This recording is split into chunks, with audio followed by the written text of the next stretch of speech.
الحمدللہ وکفى وسلام علی عبادہ الذین اصطفى خصوصا علی افضلہم خاتم النبیین محمد الامین وعلی آلہ واصحابہ اجمعین اما بعد اعوذ باللہ من الشیطان الرجیم بسم اللہ الرحمن الرحیم اَإِنَّكُمْ لَتَأْتُونَ الرِّجَالَ شَهْوَةً مِّن دُونِ النِّسَاءِ بَلْ أَنْتُمْ قَوْمٌ تَجْهَلُونَ فَمَا كَانَ جَوَابَ قَوْمِهِ إِلَّا أَنْ قَالُوا أَخْرِجُوا آلَ لُوطٍ مِّنْ قَرْيَتِكُمْ إِنَّهُمْ أُنَاسٌ يَتَطَهَّرُونَ فَأَنْجَيْنَاهُ وَآلَهُ إِلَّا امْرَأَتَهُ قَدَّرْنَاهَا مِنَ الْغَابِرِينَ وَأَمْطَرْنَا عَلَيْهِمْ مَطَرًا فَسَاءَ مَطَرُ الْمُنذَرِينَ صدق اللہ العظیم۔ رب اشرح لي صدری ویسر لي امری واحلل عقدۃ من لسانی یفقهوا قولی۔ اللهم ربنا الہمنا رشدنا وعذنا من شرور انفسنا۔ اللهم ارنا الحق حقا وارزقنا اتباعه وارنا الباطل باطلا وارزقنا اجتنابه آمین یا رب العالمین۔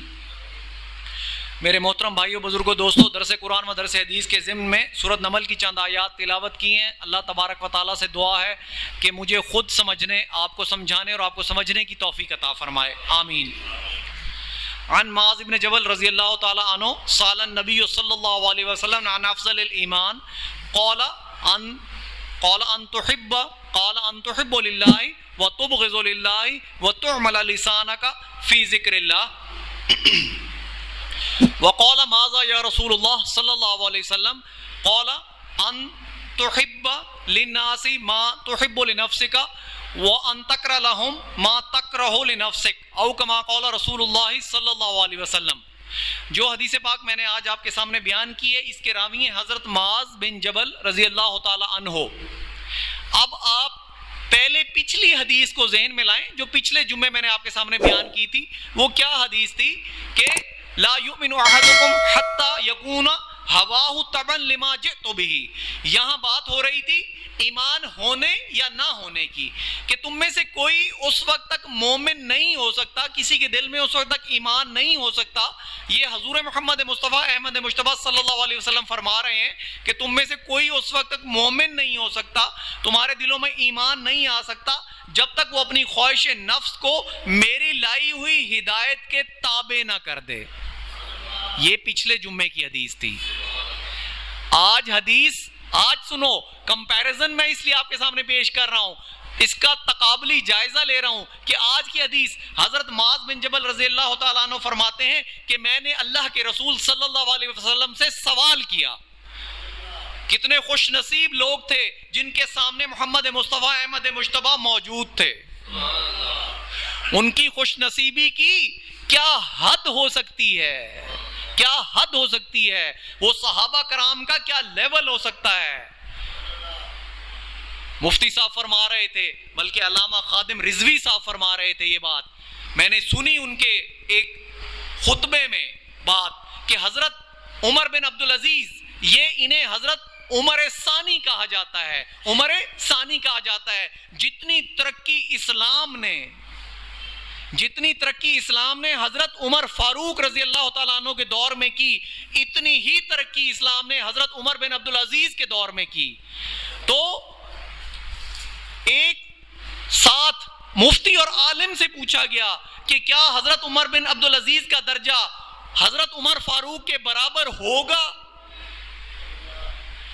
وہ صحابی رسول ہیں، یہ صحابی رسول نہیں، لیکن دونوں کا کام ایک ہی ہے۔ فرماتے ہیں کہ حضرت عمر فاروق کے گھوڑے کے نتھنے میں گئی ہوئی مٹی کے برابر بھی ان کا درجہ نہیں۔ صحابی رسول کا درجہ اتنا بلند ہے۔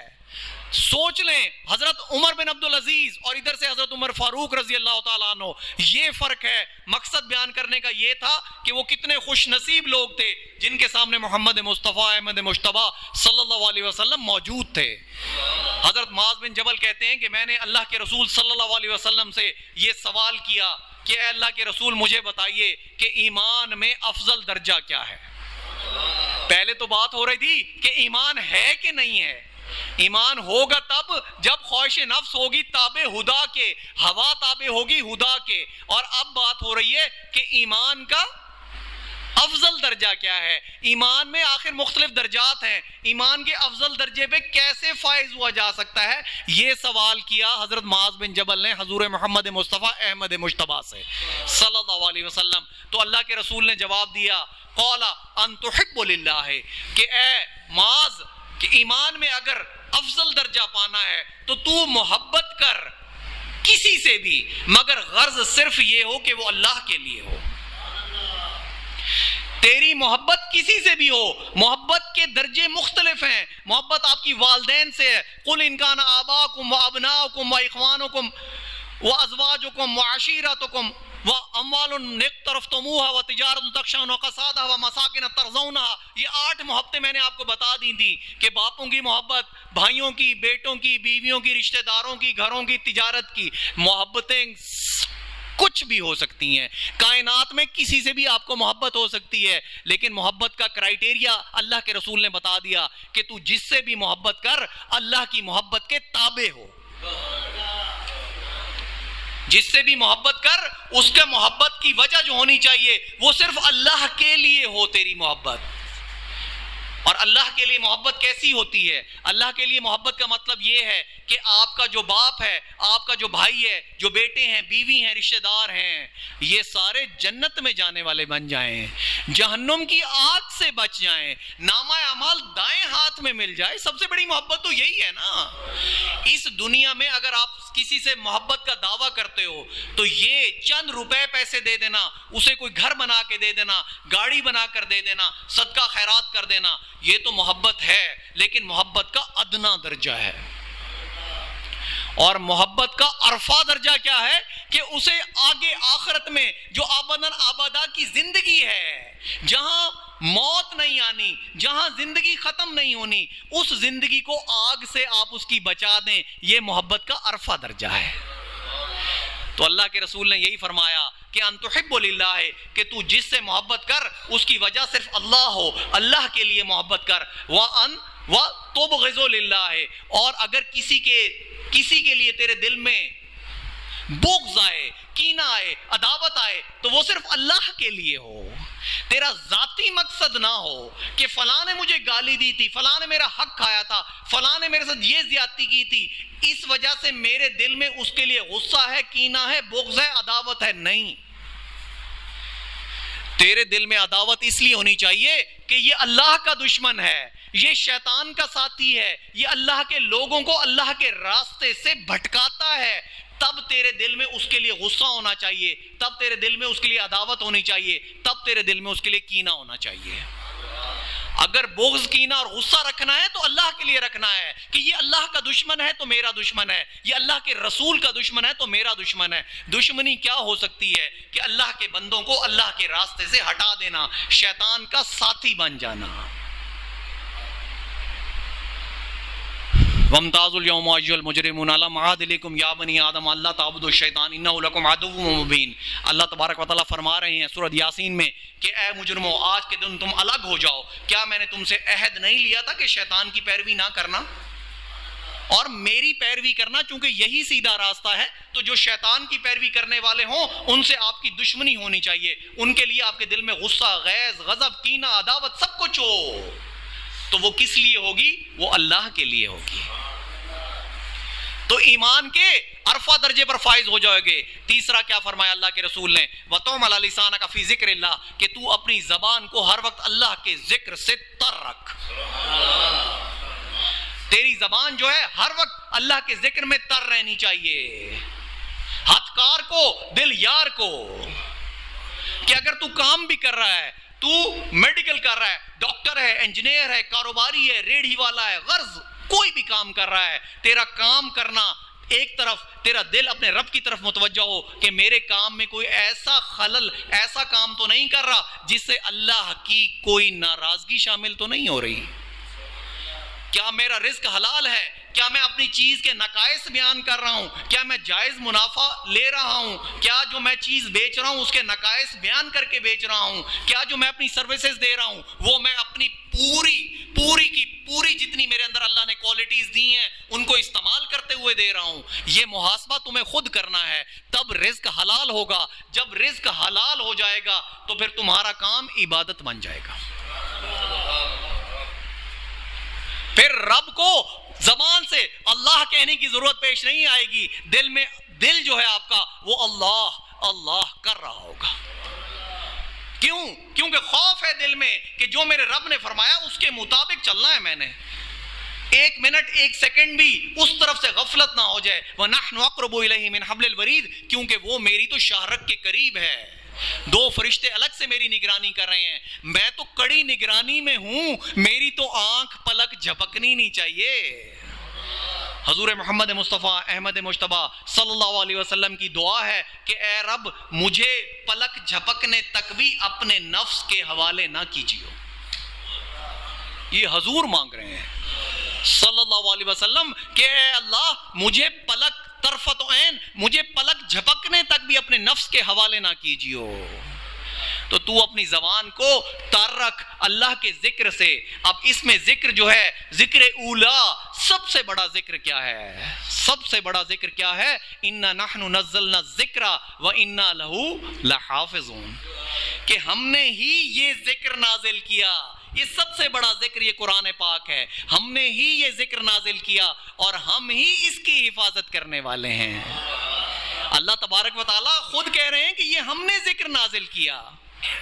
تو سب سے بڑا ذکر کیا ہوا؟ قرآن پاک ہوا. جب تجھے وقت مل جائے اور وقت نہ بھی ملے تو وقت نکال لے اور قرآن کو کھول لے. یہ قرآن تیرے دل کی کدورتوں کو دور کرے گا. تیرے دل کے اندر جو بغض, کینہ, کبر, تکبر, حب جا, حب مال سب کو نکال دے گا. تیری روحانی بیماریوں کا علاج قرآن کرے گا. وَيَشْفِ صُدُورَ قَوْمٍ مُؤْمِنِينَ وَشِفَاءٌ لِمَا فِي الصُّدُورِ يَخْرُجُ مِن بَيْنِ.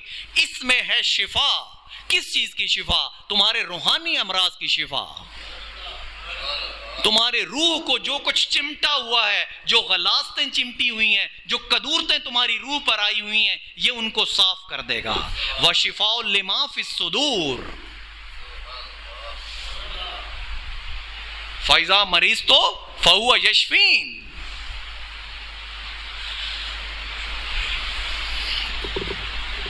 تو جب وقت ملے اور وقت نکالو تو قرآن کو کھول لو, قرآن کی تلاوت کرو. قرآن کی تلاوت کیسے کرنی ہے؟ وَرَتِّلِ الْقُرْآنَ تَرْتِیلًا. قرآن کی تلاوت ٹھہر ٹھہر کر پوری اس کی جو تلاوت کا حق ہے وہ حق ادا کر.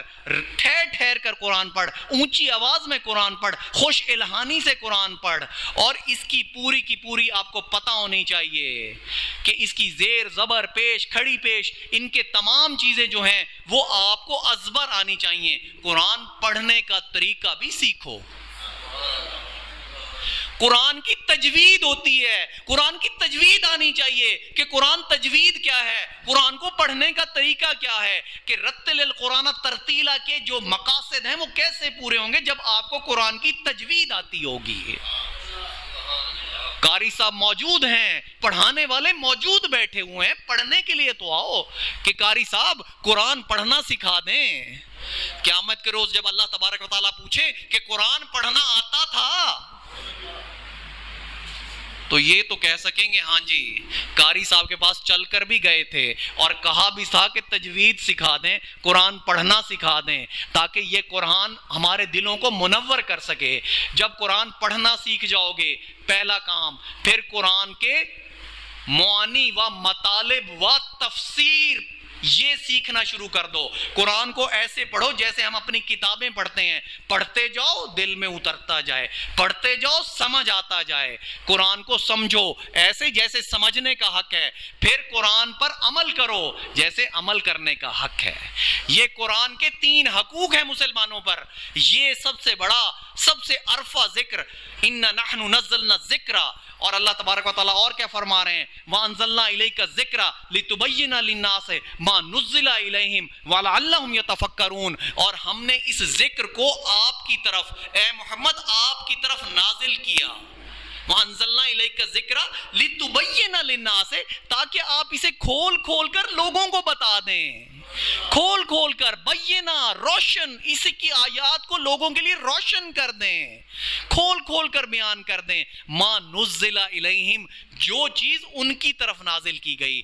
مقصد تو آپ میرے لیے یہ نازل ہونا تھا. محمد رسول اللہ کا تو ڈائریکٹ رابطہ رب کریم سے تھا. تو ما نزل الیہم کی یہ چیز نازل ہمارے لیے کی گئی، اور اللہ کے رسول کو حکم دیا گیا کہ کھول کھول کر بیان کر دیں. وَلَعَلَّهُمْ يَتَفَكَّرُونَ، کاش کہ یہ غور و فکر کر لیں، کاش کہ یہ غور و فکر کر لیں اس قرآن پر. کما ارسلنا فیکم رسولا منکم یتلو علیکم آیاتنا ویزکیکم ویعلمکم الکتاب والحکمت ویعلمکم ما لم تکونوا تعلمون. ہم نے ایک رسول مبعوث کیا تم ہی میں سے ہی، رسول تم ہی میں سے بھیجا. وہ کرتا کیا ہے؟ وہ رسول پاک محمد مصطفیٰ احمد مجتبی صلی اللہ علیہ وسلم، وہ رسول کرتا کیا ہے؟ وہ تمہیں جو ہے اس کی آیات پڑھ کر سناتا ہے اور تمہارا تزکیہ کرتا ہے، تمہارا تزکیہ کرتا ہے. میں نے کہا تھا کہ پہلے دل کو صاف کرو گے تو قرآن دل میں داخل ہوگا. دل کی صفائی کے بغیر قرآن دل میں داخل نہیں ہوگا. قرآن پڑھ تو لوگے، اوپر سے گزر جائے گا. وَيُزَكِّيكُمْ، وہ تمہارا تزکیہ کرتا ہے. وَيُعَلِّمُكُمُ الْكِتَابَ وَالْحِكْمَةَ، اور تمہیں کتاب سکھاتا ہے، پڑھاتا ہے اور تمہیں حکمت کی باتیں بتاتا ہے. حضور محمد مصطفیٰ احمد مجتبی کے منہ سے نکلی ہوئی ہر بات حکمت کی بات ہے، ہر بات حکمت کی بات ہے. حکمت پوچھتے ہیں حکمت کیا ہے؟ جو منکرین حدیث ہیں انہیں پتہ ہونا چاہیے کہ اللہ کے رسول صلی اللہ علیہ وسلم کے منہ سے نکلی ہوئی ہر بات حکمت کی بات ہے. آپ کی ہر سنت حکمت پر مبنی ہے. اگر حکمت سیکھنی ہے تو محمد رسول اللہ صلی اللہ علیہ وسلم کی پوری زندگی اپنے سامنے رکھنی پڑے گی. کما ارسلنا فیکم رسولا منکم یتلو علیہم آیاتکم ویعلمکم یتلو علیکم آیاتنا ویعلمکم ویزکیکم ویعلمکم الکتاب والحکمت وَيُعَلِّمُكُمْ مَا لَمْ تَكُونُوا تَعْلَمُونَ، اور وہ تمہیں سکھاتا ہے اس بات کو جو تم نہیں جانتے تھے. یہ ہے افضل الذکر. نمبر 1 ذکر کیا ہو گیا؟ اب اگر زبان کو تر رکھنا ہے تو قرآن سے تر رکھو. دوسرا ذکر میں نے آپ کو بتایا کہ دوسرا ذکر کیا ہے. حضرت موسیٰ کی جب ملاقات ہوئی اللہ تبارک و تعالیٰ سے تو اللہ تبارک و تعالیٰ نے کیا فرمایا کہ انبورکا من فی النار وحولہا، کہ اے موسیٰ یہ جو کچھ ہے اس آگ میں اور اس کے گرد یہ بہت ہی مقدس ہے. اپنی جوتیاں اتار کر آؤ، اپنی جوتیاں اتار کر آؤ، کیونکہ جو تم آگ دیکھ رہے ہو اور جو اس کے گرد ہے یہ بہت مبارک ہے. اور آگے کا انی انا اللہ رب العالمین، میں ہوں اللہ تمام جہانوں کا رب، یہ میں ہوں. ڈائریکٹ خطاب اللہ تبارک و تعالیٰ کا حضرت موسیٰ سے. تو پہلی وحی میں اللہ نے حضرت موسیٰ کو کیا کہا؟ اقیم الصلاۃ لذکری، کہ نماز قائم کر میرے ذکر کے لیے. تو دوسرا سب سے بڑا ذکر کیا ہوا؟ نماز. دوسرے سب سے بڑا ذکر نماز ہوا. آج ہم کیا کرتے ہیں؟ آج ہم سنتیں چھوڑ دیتے ہیں، نوافل چھوڑ دیتے ہیں کہ فرض ادا ہو گیا چلو بھاگو بھاگو. حالانکہ نماز تو دوسرا سب سے بڑا ذکر ہے. آج ہمیں تو وہ موقدہ غیر موقدہ نوافل سب ادا کرنی چاہیے، اور اس کے بعد بھی جب ٹائم مل جائے اللہ کے حضور میں ہاتھ بلند کر کے نماز ادا کرنی چاہیے، کیونکہ دوسرا بڑا ذکر نماز ہے. حضرت موسیٰ کو اللہ تبارک و تعالیٰ نے یہی کہا کہ اقیم الصلاۃ لذکری، کہ تو نماز قائم کر میرے ذکر کے لیے. اور تیسرا ذکر کیا ہے؟ وہ مسنون اذکار ہیں جو اللہ کے رسول نے کیے. جیسے قاری صاحب آپ کو بتاتے ہیں سبحان اللہ الحمدللہ اللہ اکبر، سبحان اللہ والحمدللہ ولا الہ الا اللہ واللہ اکبر. یہ مسنون اذکار ہیں جو اللہ کے رسول نے مختلف مواقع پر کیے. ان کا آپ ان اذکار سے زبان کو تر رکھیں. اور پھر چوتھے اذکار کون سے ہیں؟ ادعائے معصورہ، کہ اللہ کے رسول نے جو بھی کام کیا اس کے لیے ایک دعا پڑھی. شیشہ دیکھا تو دعا پڑھی, جب نیند سے بیدار ہوئے تو دعا پڑھی, نیند میں جب جانے لگے تو دعا پڑھی, باتھ روم میں جانے سے پہلے کی دعا ہے, نکلنے کی دعا ہے. غرض زندگی کے ہر گوشے کی اللہ کے رسول نے ایک دعا پڑھی. تو جب وہ دعائیں آپ کو یاد ہو جائیں ساری کی ساری, تو سمجھ لیجئے 24 گھنٹے کی زندگی آپ کی زبان جو ہے وہ اللہ کے ذکر سے تر رہے گی, اور ڈائریکٹ اللہ کی حفاظت میں رہو گے. جو شخص اللہ کی حفاظت میں آ گیا اس کا کون کچھ بگاڑ سکتا ہے؟ سوچو تو صحیح. جو شخص ڈائریکٹ اللہ کی حفاظت میں آ گیا اس کا کون کچھ بگاڑ سکتا ہے؟ تو چوتھا ذکر یہ تھا کہ تو اپنی زبان کو اللہ کے ذکر سے تر رکھ. تو پھر حضرت معاذ ابن جبل نے اللہ کے رسول سے پوچھا, قال وماذا یا رسول اللہ, کہ اللہ کے رسول کچھ اور نصیحت کیجئے, ایمان کے افضل درجے پر پہنچنے کے لیے کچھ اور نصیحت کیجئے. تو آپ نے کیا فرمایا؟ اب معاشرتی بات آ رہی ہے, ان تحب للناس ما تحب لنفسک, کہ تو اپنے بھائی کے لیے اور لوگوں کے لیے بھی وہی چیز پسند کر جو تو اپنی ذات کے لیے پسند کرتا ہے. آج تم لوگ کیا کرتے ہو؟ اپنے اترے ہوئے کپڑے, پرانے جوتے, پرانے سویٹر, پرانی جیکٹس وہ لوگوں میں تقسیم کرتے ہو. کھانا جو بچ جائے وہ طالب علم کو دیتے ہو. کیا یہ اللہ کے رسول نے کہا؟ تو اپنی ڈائننگ ٹیبل سے پہلے کھانا اٹھا اور جا کے مسکینوں کو, یتیموں کو دے, فقراء کو دے, اللہ کے راستے میں مانگنے والے کو دے, جو بچ جائے وہ تو کھا. یہ اللہ کے رسول نے کہا. اللہ کے رسول کے پاس ایک دفعہ ایک بکری آئی. بکری آپ نے اماں عائشہ رضی اللہ تعالی عنہ کو بھجوا دی. شام کو جب گھر تشریف لے گئے تو حضرت عائشہ سے رضی اللہ تعالی عنہ سے دریافت کیا کہ ایک بکری بھیجی تھی, کیا بنا؟ فرمایا, اے اللہ کے رسول صلی اللہ علیہ وسلم ساری اللہ کے راستے میں تقسیم کر دی. ہاں ایک دستی کا گوشت, حضور محمد مصطفیٰ احمد مجتبیٰ کو دستی کا گوشت بہت پسند تھا, بہت مرغوب تھا. ایک دستی کا گوشت آپ کے لیے, الا قطفھا, یہ پوری حدیث ہے, کبھی بیان کروں گا, الا قطفھا, کہ ایک دستی کا گوشت بچ گیا آپ کے لیے. کہا عائشہ رضی اللہ تعالی عنہا ساری بکری بچ گئی, بس خرچ یہی ہوا جو دستی کا گوشت تو نے میرے لیے رکھا. جو اللہ کے راستے میں بکری تو نے دے دی وہ بچ گئی, وہ تمہارے نامہ اعمال میں لکھ دی گئی, اس پہ 700 گنا اجر بھی لکھتا گیا. جو خرچ ہوا وہ دستی کا گوشت ہے, وہ بکری خرچ نہیں ہوئی. آج ہم کیا خرچ کرتے ہیں؟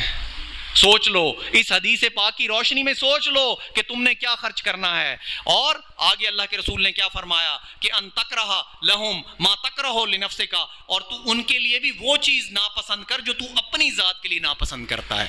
اگر پرانی جیکٹ تو نہیں پہن سکتا تو وہ بھی نہیں پہن سکتے, اگر پرانے جوتے تو نہیں پہن سکتا تو وہ بھی نہیں پہن سکتے, اگر باسی کھانا تو نہیں کھا سکتا تو وہ بھی نہیں کھا سکتے. وقت کافی گزر چکا ہے, ایک آیت کا ترجمہ کروں گا پھر اجازت آپ سے چاہوں گا. قوم لوط کا ذکر چل رہا تھا تو حضرت لوط علیہ السلام نے اپنی قوم سے فرمایا کہ آئنکم لا تاتون الرجال شہوۃ من دون النساء, کہ اے میری قوم والو تم عورتوں کو چھوڑ کر مردوں کی طرف رجوع کرتے ہو شہوت رانی کے لیے. بل انتم قوم تجہلون, بلکہ تو تم جاہل قوم ہو, تم وہ قوم ہو جو حق جان کر بھی حق کو جھٹلا رہی ہے, جاہل ہو. فما کان جواب قوم ہی, تو اس قوم کے پاس, ان کی بستی والوں کے پاس کوئی جواب نہ تھا, الا ان قالوا, ہاں یہ صرف یہ انہوں نے کہا کہ اخرجوا آل لوط من قریتکم, کہ لوط کے گھر والوں کو اپنی بستی سے نکال باہر کرو. جب کسی کے پاس دلائل ختم ہو جاتے ہیں تو وہ لڑائی پر آ جاتا ہے. تو اس قوم کے پاس بھی دلائل ختم ہو گئے تھے تو انہوں نے جھگڑا شروع کر دیا کہ لوط کے گھر والوں کو علیہ السلام انہیں اس بستی سے نکال باہر کرو. انہم اناس یتطہرون, یہ تو بڑے پاک باز لوگ بنتے ہیں, یہ اپنے آپ کو بہت پاک باز جانتے ہیں, یہ ہم جیسے گندے لوگوں میں رہنے کے قابل نہیں. کر تو وہ طنز رہے تھے, کر سچی بات رہے تھے کہ وہ گندے لوگ تھے اور یہ پاک باز لوگ ہیں. تو انہوں نے کہا کہ انہیں اپنی بستی سے نکال باہر کرو کیونکہ یہ بہت پاک باز لوگ بنتے ہیں. فَانْجَيْنَاهُ وَآلَهُ إِلَّا امْرَأَتَهُ. تو اللہ تبارک و تعالیٰ نے فرمایا تو میں نے اسے بھی نجات دی، یعنی حضرت لوط علیہ السلام کو، وَآلَهُ اور اس کے گھر والوں کو بھی نجات دی، إِلَّا امْرَأَتَهُ سوائے اس کی بیوی کے، قدرناها من الغابرین اس کے بارے فیصلہ کر دیا گیا تھا پیچھے رہ جانے والوں میں سے. چونکہ ان کی بیوی بستی والوں کے ساتھ ملی ہوئی تھی تو اس کے بارے یہ فیصلہ کر لیا گیا تھا کہ اسے نجات نہیں دی جائے گی. پیغمبر کی بیوی ہے، اگر اس کے اعمال بھی صالح نہیں تو اسے بھی نجات نہیں ملے گی.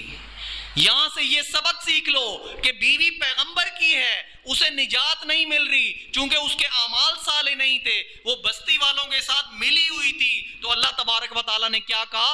قدرناها من الغابرین اس کے بارے مقدر ٹھپا لگا دیا تھا کہ وہ پیچھے رہ جانے والوں میں سے ہوگی، اس پر عذاب نازل ہوگا. وآخر دعوانا ان الحمد للہ رب العالمین.